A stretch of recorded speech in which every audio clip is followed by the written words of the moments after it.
Hello, আমি ইন্দ্রজিৎ দাস বলছি। আমি তোমাদেরকে মাধ্যমিকে ভূগোলের এবছর মাধ্যমিকে ক্লাস 10 ভূগোলের ওয়েস্ট বেঙ্গল বোর্ডের ভূগোলের কিছু সাজেশান কথা বলছি। অধ্যায় 6 ভারতে অর্থনৈতিক পরিবেশ। এর মধ্যে তোমার ইম্পর্টেন্ট কিছু আমি কোশ্চেন বলে দিচ্ছি, যেগুলো তোমাদের টেস্টও আসতে পারে এবং ফাইনালেও আসবে। মাধ্যমিকে ফাইনালেও এবছর আসতে পারে। যেমন তারপরে আমি কিছু, এটা টেস্টের জন্য এখন তোমাদের কাছে টেস্ট, তাই টেস্টের জন্য তোমরা এটা দেখো, প্রিপারেশন করো। এরপরে ফাইনালের জন্য আমি সাজেশন করব এবং ছাড়ব, এবং দীর্ঘ কয়েক বছর ধরে 90% কমন সব কিছু মাধ্যমিকে, ধরো 7-8 বছর ধরে অনবরত মাধ্যমিকে 100তে 100, 97-98% কমন সব কিছু থাকে। আমি ভূগোলের 6 নম্বর অধ্যায়ে কিছু বলছি ভারতীয় অর্থনৈতিক পরিবেশ, যেগুলো ইম্পর্টেন্ট। যেমন আছে ভারতীয় কৃষির বৈশিষ্ট্য, এটা খুব ইম্পর্টেন্ট আছে, এটা একটু দেখে নিবে তোমরা। তারপরে পার্থক্যর মধ্যে খারিফ শস্য রবি শস্যর পার্থক্যটা এটা দেখবে। বাগিচা ফসল কাকে বলে সেটা একটু দেখে নিবে। খাদ্য শস্য কাকে বলে এটা একটু দেখবে। আর চাষের মধ্যে ধান চাষ গম চাষ ভেরি ইম্পর্টেন্ট, যে কোনো একটা। এইদিকে চা কফির মধ্যে যে কোনো একটা।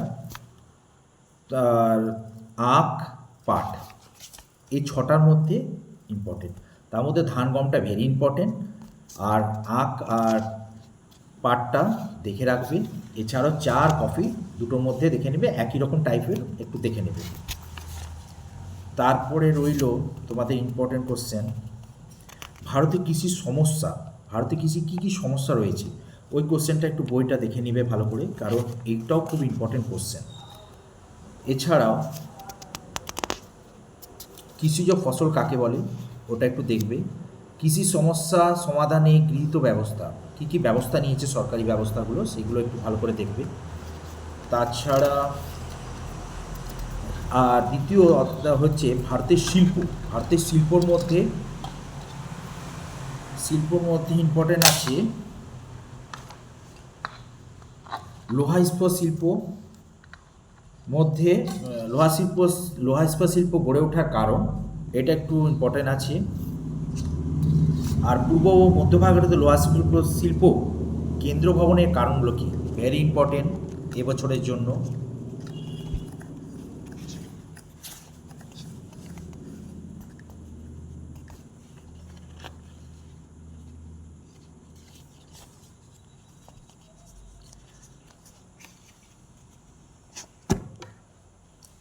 আচ্ছা, পেট্রো রাসায়নিক শিল্পের ব্যবহার করবে।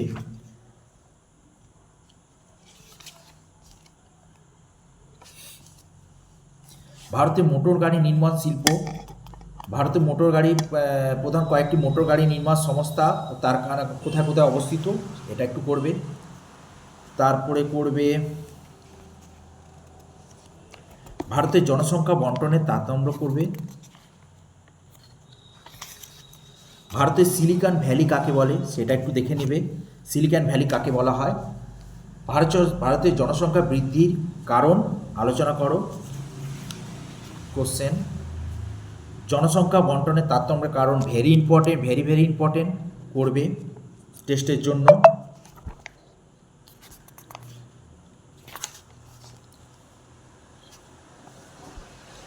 শহর গড়ে ওঠার কারণ, নগরায়নের সমস্যা ভেরি ইম্পর্টেন্ট।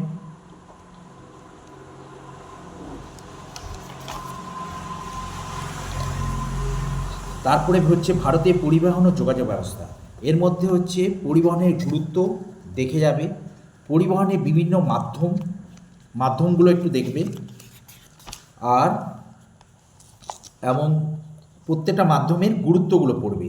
পোতাশ্রয় কাকে ভরে করে নেবে। অন্য পরিবহনের মাধ্যম দরকার নেই, পথ।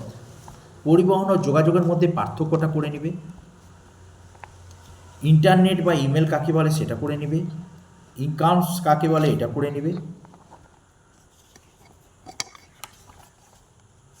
এইসব কোশ্চেনগুলো তোমরা একটু দেখবে। 6 নম্বর চ্যাপ্টারের যতগুলো আছে আমি বলেছি সেইগুলো ইম্পর্টেন্টগুলো ভালো করে ফলো করো। এর মধ্যে থেকে টেস্টও আসবে, কিছু ফাইনালও আসবে। বুঝেছে? আমি আবার ফাইনালের জন্য, মাধ্যমিক ফাইনালের জন্য যেগুলো দেব সেগুলো অবশ্যই করবে, তোমরা ভালো করে দেখো। তো এগুলো টেস্টের জন্য করে যাও, টেস্টে অনেকেই বেশিরভাগ কমন আসবে। আর ফাইনালের জন্য আমি তেমনি নোট সাজেশান তৈরি করে দেবো, যেটা 90% থেকে 95% অল কমন থাকবে। ঠিক আছে, আসলাম।